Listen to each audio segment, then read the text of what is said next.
Bonjour à tout le monde. Petit retour sur ce qui s'est passé la semaine dernière à l'Assemblée nationale en vue de la préparation de jeudi où nous espérons pouvoir enfin nous prononcer sur la contre-réforme des retraites et l'allongement de la durée jusqu'à 64 ans. Que s'est-il passé jusqu'à maintenant? Bon, d'abord, vous le savez tous, il y a eu le recours au 49.3 pour nous clouer le bec, comme on dit.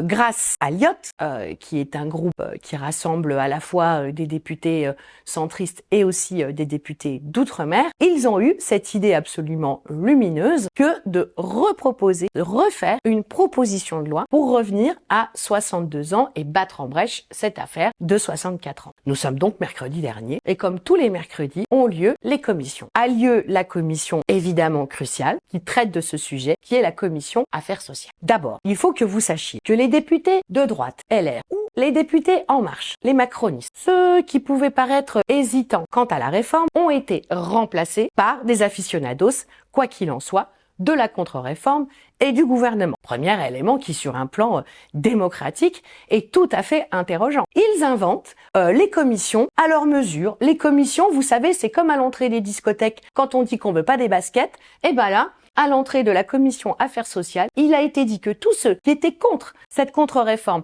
pour la retraite à 64 ans, eh bien, n'avaient pas le droit d'entrer dans cette salle. Bien, nous, en tout cas, rien ne pouvait nous empêcher d'y aller. Avec les députés de la NUP et les députés LIOT, nous étions fortement présents, fortement mobilisés. Que s'est-il passé? Eh bien, la présidente de la commission Affaires sociales a décidé d'une façon unilatérale, totalement antidémocratique, on devrait dire anti-républicaine, puisqu'elle empêche les députés de faire leur travail et dans les possibilités qui nous sont offertes, évidemment, le droit d'amendement et, si j'ose dire, la base de notre travail. Donc, cette petite dame a décidé elle-même, de son propre chef, que de shooter l'ensemble des amendements en dehors de tout cadre réglementaire pour ne mettre aux voix que l'amendement de suppression de l'article 1 dans lequel il est inscrit que nous reviendrions à 62 ans, c'est déjà pas mal, plutôt que 64. Voilà comment les choses se sont passées. Nous avons été privés de notre devoir d'amendement, de notre possibilité d'amendement, et ce au profit d'une proposition de loi qui va arriver un peu vidée de son sens, puisqu'il n'y a plus l'article 1, puisqu'il n'y a plus mention d'âge dans l'hémicycle, mais rassurez-vous,